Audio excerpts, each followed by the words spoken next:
So Leadership is shared the okay. So we would also like to invite Shri Dinesh Kumar Singh as a session chair for this session.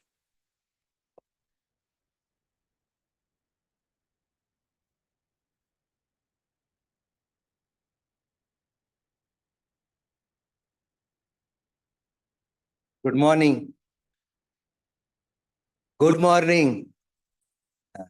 Because we are going to be together for at least few more hours. And let's start this generative with new energy, this generative AI session. We have got a very packed schedule because some of the speakers have to leave early. So I'll request my speakers to stick to the time slot so that they also have to catch the flight. Today's keynote is going to be done by Dr. C.M. Biradar. My colleagues already introduced him. He is the CMD of Global Green Growth. So when everybody talk about farming as a miserable job, difficult job, and a kind of a thing, but there is something called green gold in that. And what is that green gold? How regenerative is value adding and bringing new product form of the farm. That is what my colleague Dr. C.M. Biradar is going to talk about today. So please welcome Dr. C.M. Biradar ji.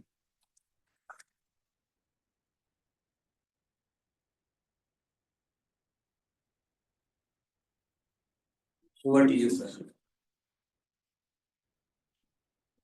Okay.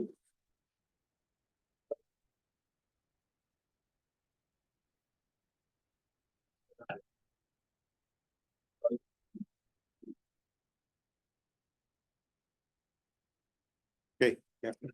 So good morning, everyone. Good morning. Loud. So this morning you went to such a beautiful campus. In the morning, you can recognize where this photo is taken. Such a beautiful morning. The hope of the race. That's what we're heading towards, the green growth.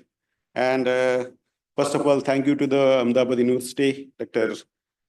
Chaudhary and Dr. Reddy and Insight, and they're coming together to come out with very, very interesting happening and the future of the agriculture, where we're heading towards that one. So I taken the subject has been working on the regenerative agriculture for the nearly 3 decades, and working on the how best we can revive our system science as well, so that we're reusing the whatever we invented rather than reinventing. So that's what I put a concept framework like that, regenerative AI for green economic transitions, unlocking the nature solutions, natural solutions or nature-based solutions, whatever you call it, so many ways.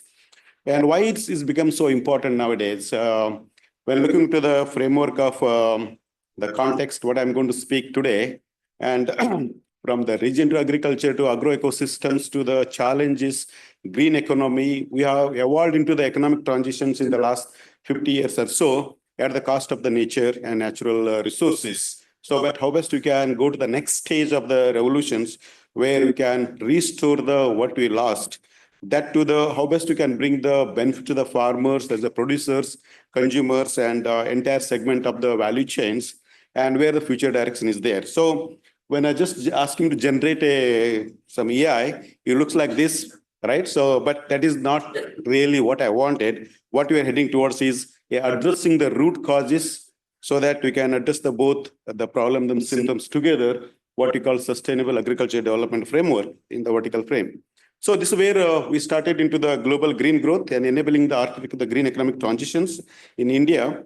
And I'll come back to on this one late. I'll start with the health. Health is not just about the health of the people, health of the planet, right? So why it has become very essential recently, going through all the medical records and databases, very striking to know that nearly 40 crore people in India is diabetic or prone to diabetic, and the 30 crore people either cancer or the chronic the cell elongation process that leads to the kind of a susceptible to the cancer. That's nearly 70 crore people is one other kind of the what we call lifestyle diseases. That's one side. Second side is every second Indian adult is inactive. I think that's become really concern. Bharat wanted to be one side and became a Vishwaguru. They wanted to become a world largest economy. Other side, you are carrying the unhealthy systems as well as populations. This were really brought into the how best you can address the Panchabhutas, whether earth, water, air. And even I thought that air is not a very important, but when I back to India, I lived in Delhi. Within 1 year, I saw that vitamin D3 deficiency. I went back, looked in the aerosol, all the other things, then found that even you're not getting the clean air. Food is not just about the what you eat or what you drink, but even what you breathe, also what you get the light, even the cosmic rays. I think that's what we need to cleanse. All that five things is important. So this is the foundation become the what you call economically viable, ecological, sustainable landscape. So that when we started looking at the agriculture as a research and start into the framework of what we are connected each other. So this is what we started Earth Observation Modeling Facility in Oklahoma, and looking into the how the agriculture connected to so many aspects. We thought of agriculture just is sowing the seeds and harvesting, but when looking into all the process goes, that's where really the decoding the ecosystem became a vital forces to restore what we used to be in the past, so that you can leave something better to our future generations. So this is where the when I was in US, so that being a vegetarian family, they wanted to use a veggie feed. Going to the market is so expensive to buy the organic food, and then I bought a half-acre the home in the back. Started growing the some vegetables that's in 8 square feet. But that's where it started because we're so busy scheduled to work in NASA, so many projects and travel, and who will take care of the garden? That's what we started about thinking about the automation for the self-sustainable, self-driving home gardening. That's where our first AI started about 20 years ago. And that really leads to from the soil health to the and water irrigations and the regulating the inflow. That's where we've grown into the very highly protected. We can look in that garden, so there's so many sensors sitting there. So this is where really started. When within the 3 years that garden became self-sustainable, we are not sowing, we are not plowing, but it's growing automatically every year after every year. And the intelligence of seeds, you know that in the US about the distinct seasons, the seeds know what summer seeds know when to germinate, winter seeds know when to germinate, so that they have natural rhythm when you restore the soil health. So this is end up in I'm growing the 237 vegetables in my backyard. So when I start looking into so much of research, even like I grow about 64 types of tomatoes, and I started looking into some the spectral signature to whether you can distinguish them different varieties. This is where I started in the backyard. When I looking at that one, okay, when you did so much in the backyard, let's look into the something ranches. That's where we went to the first setting up the integrated earth observation system for agroecosystem research, where we started putting all the sensors together to monitor how the atmospheric boundary condition to the subsurface soil, and Cosmos rover going to the large tract to map the soil moisture, linking to the NASA's the soil active soil the soil mapper. So this way started from the small thing to the going to the big landscape. Later we started about almost this is I introduced the first very integrated drone system almost 15 in the dryland systems. So that time is when I thought there's so much you can grow in the backyard. Why not go back to the CGIR? So I left the CGIR earlier, went to US, then again come back to the most like a what you called the fragile ecosystem that is the Middle East. In the midst of the war and so much of the food crisis happening that one, there is no access to the data at all. And even NASA, the data is not available in the Middle East. They're not accessible to this one. So where we started that one, what we can do without the satellite data. So started looking into our own acquisition framework. This is where I started the journey into again back to the very degraded landscape to revive. And then we started exploring that into the how best you can do much better, understand the dynamics of the landscape. So that's end up in introducing our first hyperspectral drone, fingerprinting the farming systems. You can guess what is this one? Anyone can guess this data? This is the hyperspectral image of the rice paddy field, and just all rice fields, but they are different in color and who and tone because of some are burned field, some are wet, some are harvested, some are fallow. So that we looking into the signature of these field, they are very unique. Every field is very unique. I'm sure Murli is going to talk on that spectral signature later. That's one of our key area end up in developing the global irrigated and rainfed area mapping. And this is where we started. Every farmer is very unique. Why is that? So they started digging deep into that one. Is that variety they're growing? Is that balance practice they're doing it? How to do someone is doing very well who can replicate others. So this is where I started into the looking into all the farming system dynamics. Then comes to the hit the everyone yesterday I heard about a lot talking about lack of the databases or even the bad quality databases, even data available. So that looking into the unstructured data and massive amount of the unstructured data we have, like amount of the data we're collecting every day, instead of the mobile and all the social media and network, taking the pictures, amount of the data is massive. So this is where we started looking into the how to look into the location specific data intelligence. And of course, there's one of the book you can see, the Professor Sanjay and Dr. Mehul also wrote on that one, Digital Ecosystem for Innovation in Agriculture. Before that one, when I was leading the one of the big data lab, the folk around CGI big data platform, and where we started looking into all the different mobile applications across the world. You come out of the background, you can see that the role of the digitalizations of agriculture. So come out to that one, but most of things they're giving only some information, not the real-time applications. So this is where we started digging into the how best we can help into the more dynamic way. So when I come back to India, then really triggering point is that we are 60% of soil is degraded and non-sustainable, and we have the commitment to the number of ways. We are 2030, wanted 33% of our green cover is restored, 2047, Atmanirbhar Bharat, self-reliant India, 2070 is the net zero. So that we're looking at all this aspect, where we're heading. You can understand this graph very well. The gray line is what we talk about is when the industrial revolution started clearing the land and harvesting all our natural resources. And little bit wake up in the 70s, 80s, we started little bit of yellow lines. That's where the kind of what you call increased conservation efforts started, conservation agriculture, zero tillage practice, something they come up, starts little bit balancing, but it still hit about 1.5 to 2 degrees temperature. So that is not enough, because we're already seeing the lot of the NLSL framework and the microclimatic variations became a very, very prominent. And one thing, while we're doing the Millennium Ecosystem Assessment, while as New Hampshire, led by the Al Gore and team, and that time is predicted that India by 2020 is going to be very devastated with the climate and weather, extreme events. But when I saw that when 2020, India is one of the best progressive state in the world in terms of the agriculture growth, in terms of economy, then I said that all the predictions we are doing it, we're not taking into the account of the local annuities happening, very huge difference. That's where it comes to the credit is heading that one LBA, the NBS, LUP, the land use pattern and soil, that's becoming vital forces. So how best are we not making use of that one? Started looking into the understanding the land use pattern and the link to the atmospheric boundary condition, that's very vital. So this is what we're not able to, I see yesterday a lot of people trying to predict the rainfall. That's not going to happen. It's very difficult to do it, that one. So that instead of what we do it, predict what is at present and the ground condition. What is our existing land use pattern are there? So try to link into that one, then you can able to do much better job. This is where we started understanding that one. Restorations, regeneration, resilience is becoming vital forces, but that only happens when your revenue generations and rewards and recognition going to happen, that one. But how best to get such a complex system and very diverse landscapes, especially like India, like the country like India, and land holding is so fragmented and so diverse. And this is where comes the regenerative AI begin to focus. So in order to be farmers, a small individual landscape, you do the sustainable agriculture practices, what are the rewards you can get it back? At the moment, what he can sell only, you can get it, but not what you do, the good practices in terms of ecosystem services, you're not getting that one. And also when you grow more, it's trouble. When you grow less, it's trouble. That's what yesterday the ICR colleagues they're talking about it. I think this is what a real challenge for us to be bring dynamics. That's what we call the One Health and One Earth and One System framework.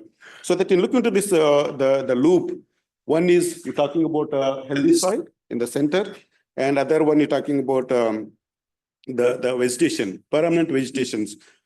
4% of green cover reduce 1 degree temperature. What you require only 4%, 8% of green cover to bring down our required temperature to the normalized, so that can help us to restore what we call the water. So that nature-friendly farming to the nature-friendly food systems while connecting the healthy connections commodities. That's become the vital forces. So the way we grow, produce food and dispose, that directly linked to the how we are going to leave our landscape better for the next generations.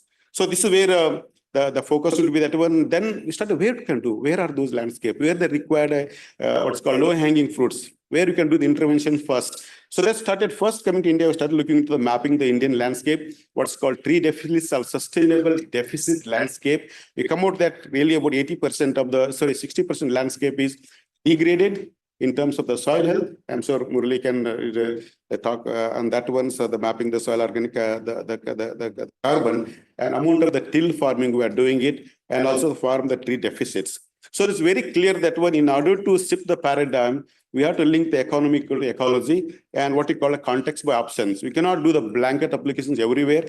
If the wheat is making profit, we try to expand the wheat behind it, what's called mega environment, end up in we are paying too much the chemicals and fertilizers. That's what we call, we need to go back to our ecotypes so that you can identify the crops, varieties, fit for the given climatic ecotype so that our input cost will be reduced drastically. That's what the framework. Then I started understanding why, despite of we are doing so much of the work, why our soils are so degraded. And soil compactness becomes one of the key the factor. And we started digging out why soil compactness so become. And we look into the soil, only 18 inches of the soil is flowed. That looks like a very soft and look, but beneath that, it's the hard pan. Because of that, there is no water infiltrations. Everything's run off. And why the factor is because of the loss of the crop diversity, loss of the tree cover, and high dosage of the fertilizers and the machineries, huge machineries. Because of that, they end up in any rain comes, it becomes the floods and taking out all the topsoils, and that leads to the more drought, desertifications, and degradations. So that we have to move away from the degenerative to regenerative agriculture, return of the functional production system. I'm talking a little bit on that. So that this is what I'll focus the 5 things within the regenerative framework. So it's called 5 highs. A functional agro-ecosystem and resilient landscape is focused around on the food, nutrition, climate, and value chain. The first is the biodiversity. High biodiversity leads to the high resilience. Everyone know that one. And biodiversity, bringing the more biodiversity, crop ecosystem diversity, landscape diversity leads to more carbon in the soil on the land. Carbon is very good if it is the soil, not in the atmosphere. So that's what, when the biodiversity more, when carbon is more, that leads to the more water infiltrations, more water holding capacity in the soil. Soil become more sponge, then return of the springs, what you call a spring sets. I think that 3 things is balanced, then what you call the productivity. Because of, in the ecological term, production follows functions. These are the first 3 things that restore the functions of the landscape so that our productivity became a default. And when the 4 things approached, then our productivity became more resource efficient, and so that our input cost reduces and resilient become more, so that our farm income and equity become restored. That's what I call about the 5 highs in order to address a broken food system, climate change, biodiversity losses, and sustainable value chain. So again, now we started looking into how this really work. What are their functions? We're supporting, provisioning, regulatory, and cultural aspect. Then we started digging into the very deep into the why SDGs is not able to, we are not able to achieve. Why you're not able to meet them? Because of SDGs, you started understanding, are doing, implementing individually in the silos. But when looking to the functional production system in the framework of the center, at a SDGs, they're all interlinked each other. Healthy soil means healthy ecosystems, healthy people, the nutritions, all are interlinked to each other. That's why now they're reviving the entire SDGs, how best you can group them, how best they're interconnected, so that that's when we started the CGR also, the removing all the 15 centers to come out to one CGR framework. So how best to interconnect each other, how best to talk each other. So the same thing is going to happen, but this is such a very, very complex. I just given the text very small, I don't know whether read it or not. This is all the way where AI is going to play the vital role, right? So just giving an example, when coming back to India, everyone talk about, oh, India need a 32% green cover. That's why. Ask one forest department ministry, in what basis you done that one? I couldn't get an answer. Then I started digging that one. So looking into the area like a groundwater recharge linked to the canopy cover near the vegetation. That's very clear, that one. The more vegetation cover, permanent vegetation is there in the landscape, where groundwater recharge increasing. This is where the 32% they started falling down, where the productivity taken over by the water, the what's called assimilations. So this is where the 30% is what they set the role. And this became very vital. Then started digging into the research, how the intermediate tree cover in maximum the groundwater recharge, how the rows of the tree in the even like a very intensive agriculture systems that can reduce the fertilizer use and carbon reductions and removal as well. So this is where really the bring into the framework of nature care and soil care and people care and fair share concept. This is our basically revived landscape, completely degraded landscape in Vijayapura, one of the rain shadow areas. We always get the drought areas, and our soils was completely dead, nothing was growing. Just bringing the principles of ecological farming, we brought into the very productive state. So this is what I'm giving example of the last year, one of the food forest model, and all the things are dead, everything, but our farms are doing very fantastically because of the soils and the diversity and integration of the tree species, not going monocropping. What we did is a mix of all the trees going together that build the rhizosphere, biota, microbial flora, macrofauna, the fauna.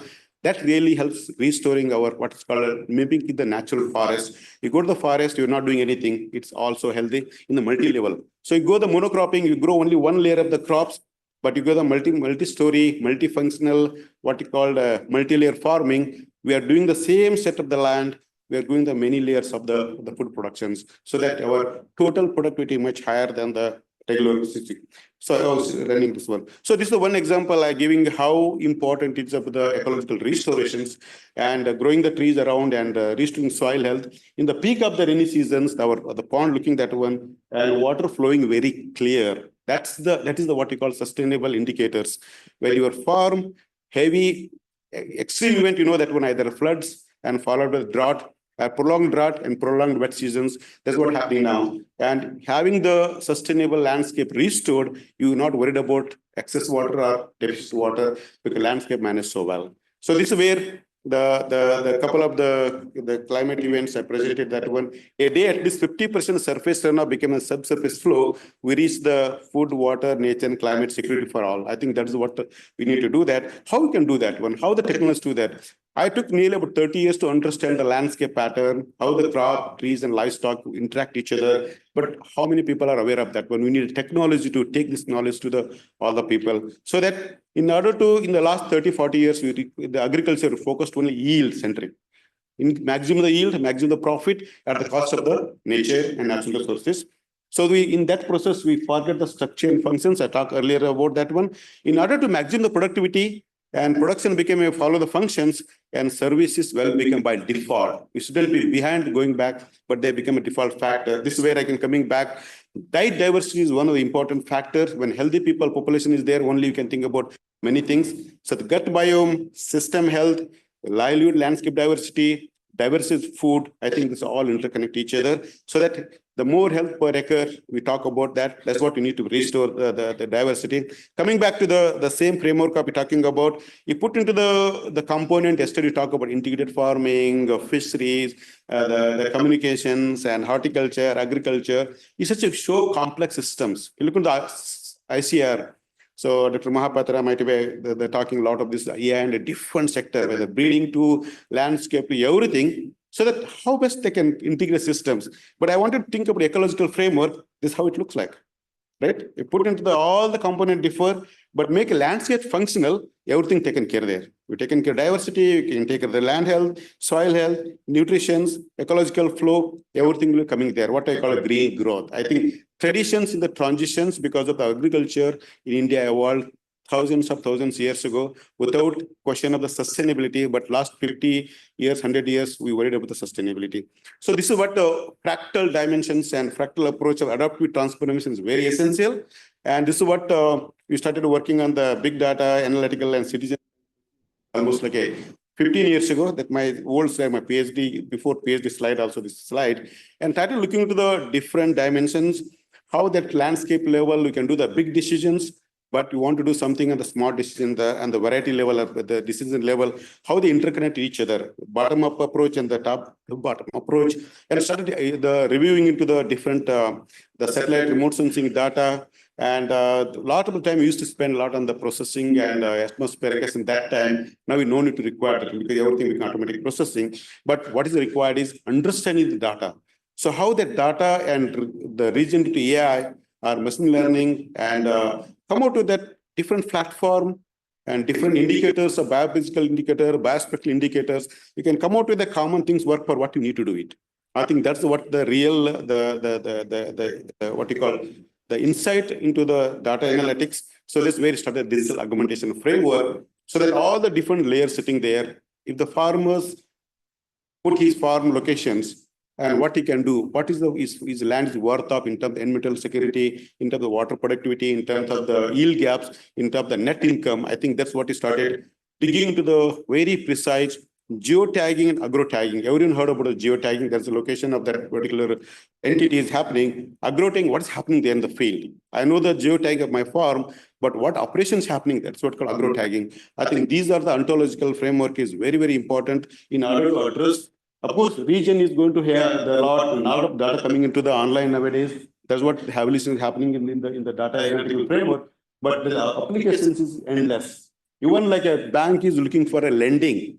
Is the particular farmers are giving the money, whether he's doing right or not, whether I can able to trace back he's really doing something at the farm or not. This is what really evolving. Now we're designing something very interesting for the banking, so that if the farmers he can grow sugarcane, he had to wait until end of the year to harvest to do something, but something is day-to-day operations. He need to take the mothers to the hospital, he not have money, he have to again beg for someone else. But coming with that, when a farmer's growing very good, healthy crops, so that can you give a monthly income to them? Distribute that 1 year income to the every monthly 6,000 rupees for the 72,000 rupees, the income we generate from the farming. So that's where the AI and machine learning and digital tools and big data helping banking to assure that when someone who really doing good job so that they can give that one. So this is where the science, technology, producers, consumers, institutions are interconnected each other. We have done enough work on the agriculture research in the last 100 years or so, especially in the last 30 years is very, very prominent on the agriculture research and breeding for the variable traits, and also sustainable framework is very clear since the beginning of agriculture revolutions. And now what is the advantage of digital augmentations? That's where yesterday you see the figures are very, very clear that one almost 86% of the farmers access to the smartphones and the digital data. How best you can connect that one? Right now, most farmers using the reels, seeing the reels or something else, can you turn that into the something interesting for them to? If I put the data and the my locations, yesterday the Reddy was talking about that the disease detection, something like that, and even color coding of the nitrogen applications. I think that's huge efficiencies there just to make a tools flyable, easily understandable, easy usable to the farmers. I think that's what's going to make a big difference. So this is what we are doing the AI at land resource management and crop breeding, water resources, water productivity, air quality, energy, market, trade, agronomy, everywhere. But we are doing the isolations. We need to break the silos.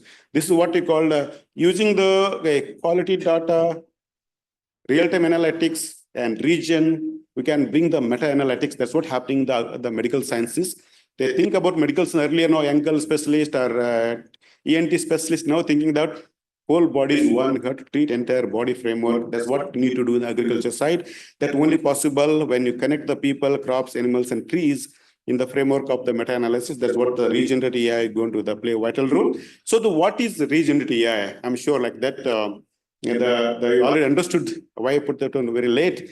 And the GGC framework, we recently developed our own data-centric the AI models. And you can run, you have to go to the ggc.co and on the AI, ask AI, there is a small tab on the landing page. So I just asked our own algorithm this morning. So what is the regenerative AI and its role in this conference, nurturing sustainable agriculture? So this is what response you got it. And any language, doesn't matter whether Arabic, English, Gujarati, try your own language. I'm sure like Dr. Sanjay tried this while ago and how to grow the cotton in Gujarati. I'm not sure whether response came good or not. So this is the where evolution is happening very well.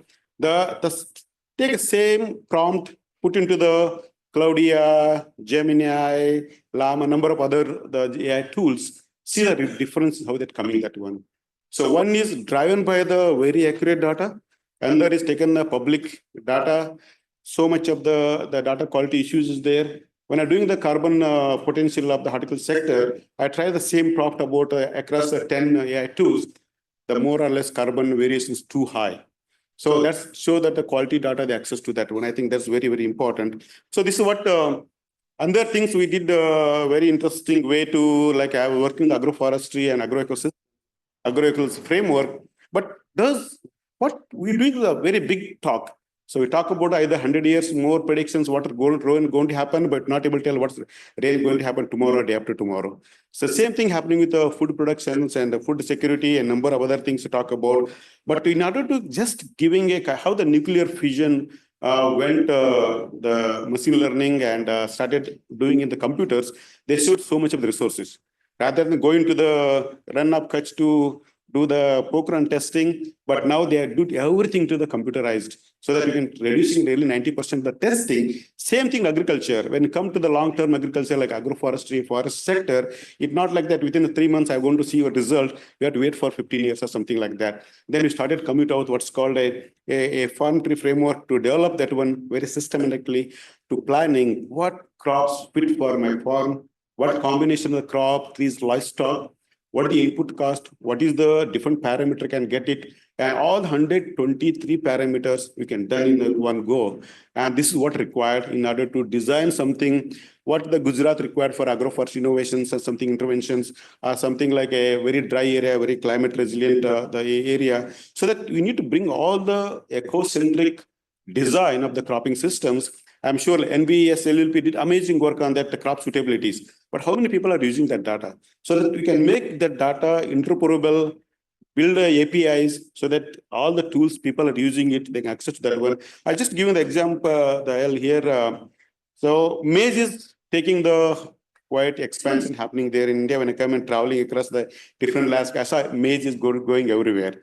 Then I thought like a maize is not our crop, used to be, but now it's became commercial interest. A lot of that go for the animal feed and the corn starch and corn syrup. That's crop go growing. Just looking to the took example of the corn in my area and how much very well irrigated area I make about 60K an average of the income per the acre. Then I put that into the simulations of the agroforestry model. So you can corn is growing very well also. And how best you can look into the first 2 years, of course, we are putting a lot of the trees and other amendments, not much. But third year started recoding itself. After that goes shoots up. And because of that's where you're talking about water cycle management, carbon and temperature regulation, health, nutrition. But another important factor is that just one farmer is doing is not going to help in order, but at least 100 clusters, 100 farmers should be doing.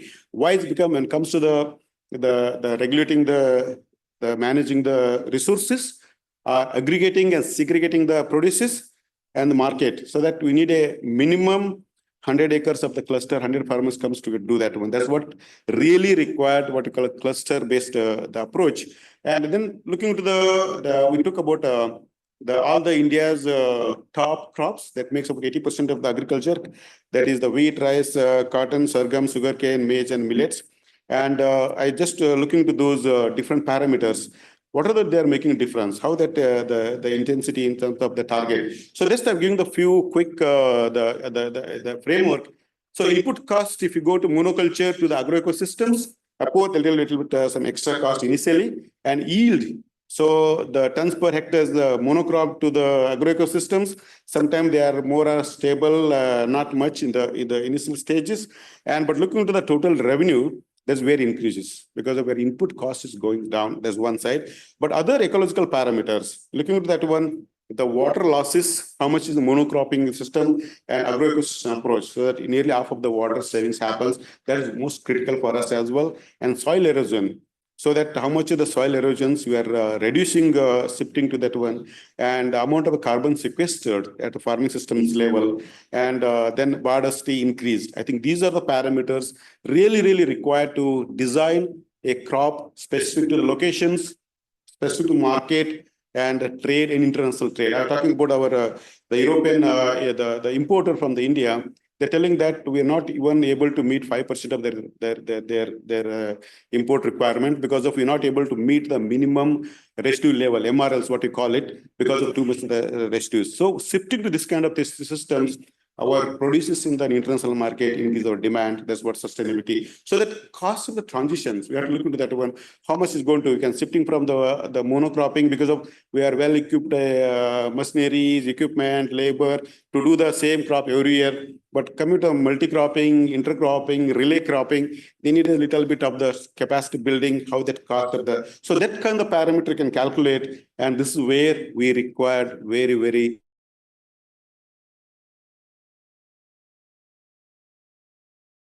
important niche mapping, what crop grow where, sustainably, ecologically viable and nutritious. That's one side. And there is the in-season practices. That's another very, very important, whether you are scheduling the irrigations or nitrogens. You are nowadays like a small, like a leaf color coding, they can put in mobile app, you can go next to the crop. Or is that my crop is deficient nitrogen or not? That also reduces about nearly 20 to 30% of the nitrogen use.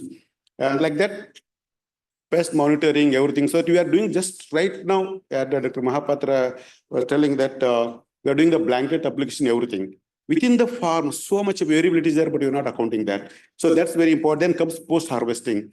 Farmers are very good in producing, they're fantastic, but when they harvest, so known buyer, everyone making the farmers as a client, so not a stewardship. I think you need to look into that one. This is what pre-planning advisories, in-season advisories, and post-harvest advisories, and the real-time dashboard, what's happening there. So I not want to go to very detailed, a lot of things happening in this framework, so that you can lead to the last vertical line, ecologically sustainable, economically viable options.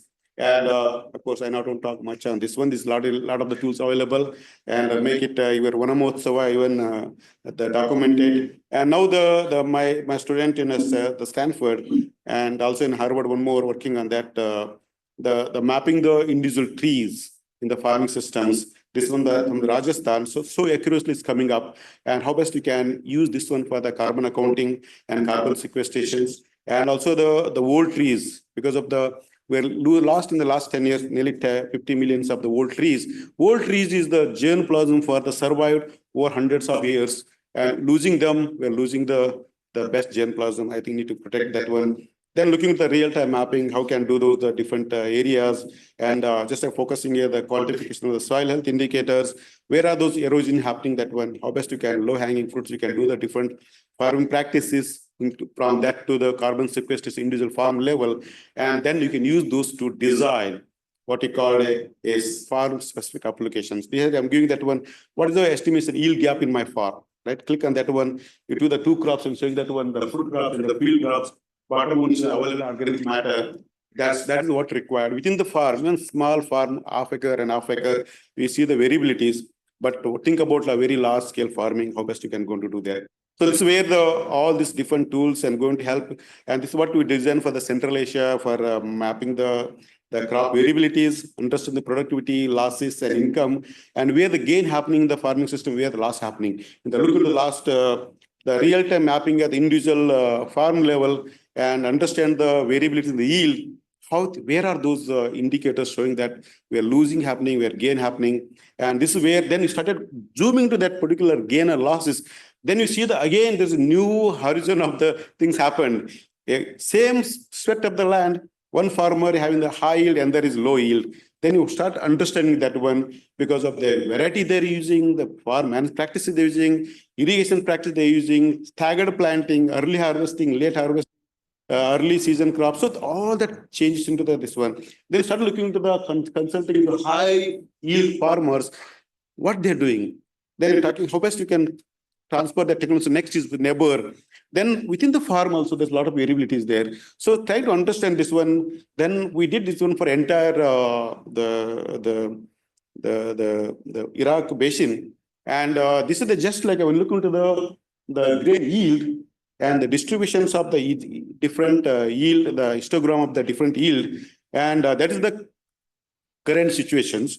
Then we started looking into the SDGs. SDGs framework, they wanted that we need to at least 70% of the grade increase, so that's required to meet that. But that time, what required? We have to shift the entire histogram to reverse, so that all the low yielding became high yielding pixels. So that's what really, in order to meet our SDGs requirement, but that's impossible to do that. Then looking at what are the low hanging fruits. So that identify the area, so that has very low yield.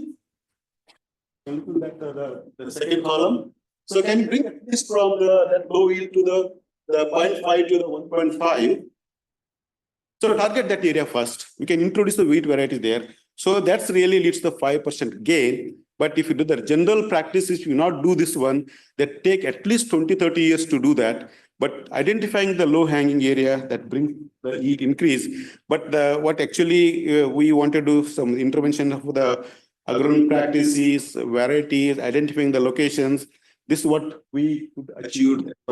So little bit of the balancing between these two. I think these are the things only possible when you have the very real-time analysis of the farming systems, yield gaps, and AI, digging the data where I can do, what can do, why the yield gap is there happening, that one.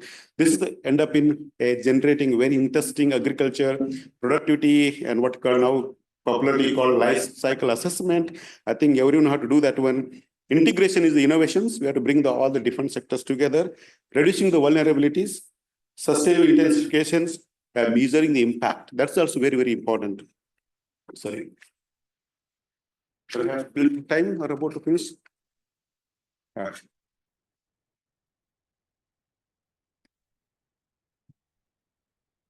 So this is quickly, that's what talking about that. So this, in order to do that one and transferring that into the farming system level, this is during the COVID, a lot of the young graduates came that once, sir, I lost a job, what should I do? Do we have the agricultural land? They said, yes. These are principle, go back to the agriculture, account every dollar you spend, every penny you spend. Then the guy, end of the seasons, come that he produced within the 6 months, so much of the productivity, and he really made a profit of the 2 lakhs.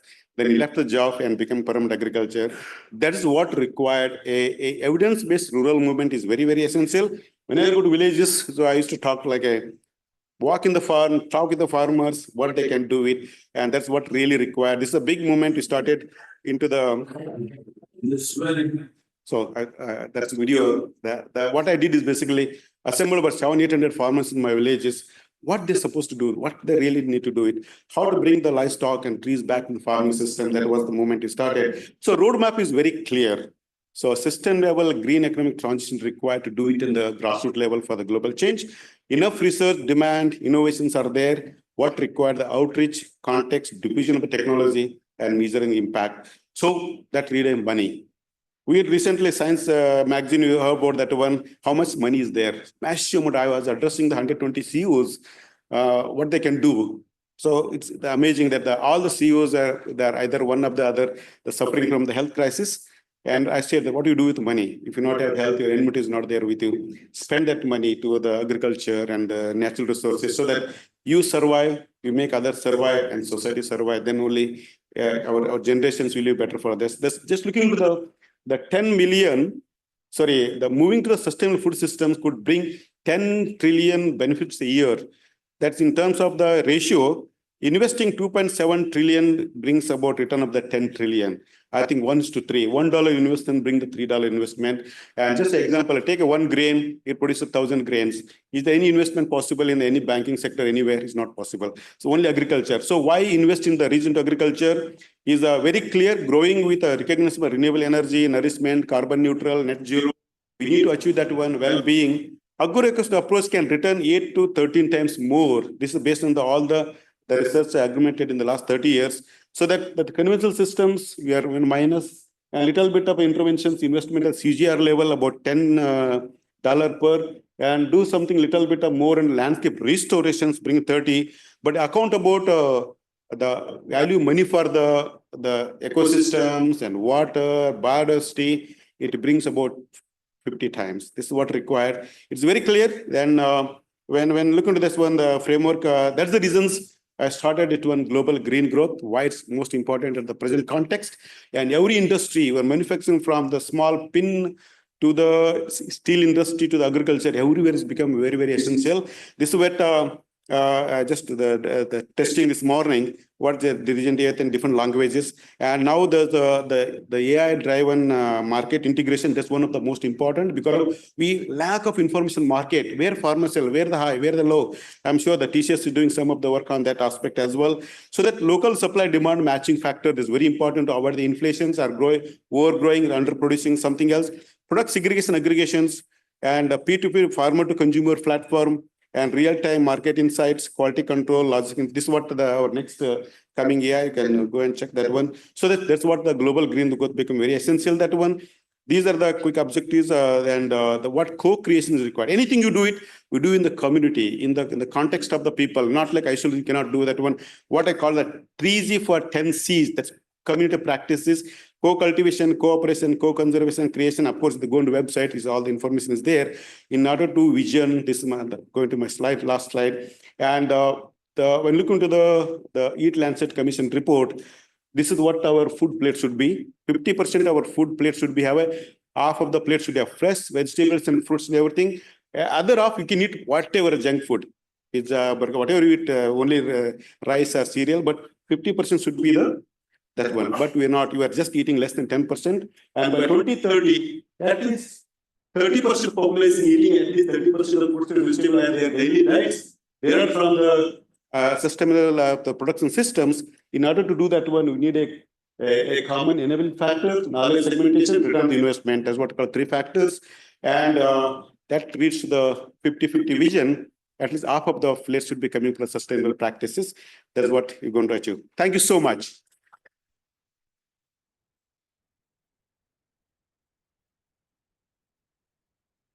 So open to any question. Any for him? Because we're running out of time. Please go ahead. As you say, it was a wonderful presentation. And my question is basically that we have to target for a less yield area. So from monocrop to multicrop, how it is possible for the Indian farm where we have at least 70-80% of the farmers have a less than 2 acres of land, and how we can disseminate that knowledge to the farmers so that they can take maximum advantage of the AI. What I said that any of the transition required, not individual farmer, we need a cluster of the farmers. Otherwise, the marketing become an issue, and also the distribution of the inputs, segregation of the product, aggregation of product, and value chain, all that will be challenging. Of course, around the city territories, someone who the vegetable can that's less than 1%. But you need to at least 30 farmers thinking that one. We require a what we call a cluster-based farming. That's fine. That's where it's going to happen. Yes. You talked about carbon sequestration election for 10. So I am interested to know how carbon sequestration occurs in a farm, and the farmer doesn't know, but he is still sequestering carbon. So what's the science? Very, very, very good. So you see, when the farmers move to the what we call good agricultural practice gap, right? So that they are trying to integrate the crop residue management. They're putting some of the crop residue back to the soil. Restoring the soil organic carbon. Suppose the FOI, farmer manure, some are applied biochar, but they're not aware of that one. This carbon is sequestered more. The soil is the best sink of the carbon, biggest sink of the carbon. But this is what we require. Right now, farmers, what he can sell, only get the profit for that. But what we do is the good acquisition services. There's so much of money flowing on that direction, but we're not really paying the farmers. This is what the carbon farming, that's one of the biggest lacuna is at the moment. Majorly at the individual farm level. That's what the important tool. Individual farm level, you know the crop, what crop is growing, and how much crop residue is adding back, is whether applied, how many trees are there, how many the like what you call the FOME added. Just shows few indicators and satellite. So you can able to come out with the very precise this is what even a criticism does. Can you able to measure individual farm level so that you can implement. Government of India is introduced called green credits, and now the agricultural sector we are also part of that the Niti Aayog group that what are the parameters we can do? How best you can make agriculture carbon farming it will benefit the farmers.